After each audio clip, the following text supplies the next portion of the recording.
Yeah, the third oldest was my dad, Cleveland C. James Sr., AKA the Good Doctor, the head chief, the chairman, and everyone's Big Daddy. You see, growing up in Arlington, I had to share my father with the community because he was such a big part in the community. Now, he retired from two jobs, the Pentagon, where he worked for years in the printing department, and also worked many years with Arlington County Public Schools in food service. Now, one of the things he did in food service, he helped many of the immigrants that came here to Arlington in the late 70s and the 80s. The Vietnamese boat people that came here, he helped them learn a skill so they could go on and get jobs. And I would remember how many of the people were grateful that he was able to pass those skills along to them. But my dad was also chairman of St. John's Baptist Church Deacon Board for 37 years, and he was known a lot for that.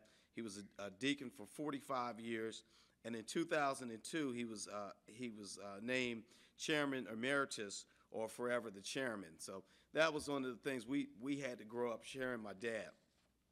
Now, as much as my dad was a great man, I got to talk about a little bit about my mom, because if it wasn't for my mother, if it wasn't for my dad could never have done all these things that he did. My mom's name was Mary Louise Goods James, and she was kind of the rock of the family. So she kind of held things together. She dished out the discipline and, threatened us that, if we did get in trouble, she was going to tell our father. And meanwhile, she took care of business while in his absence. My mom was raised by her grandparents in Foggy Bottom, which was a part of Washington, D.C., and then also Arlington. Now, the reason why she was raised by her grandparents was because in 1929, when she was born, her mother died, and it was of a simple ear infection. But you see, in 1929, penicillin had not been invented yet.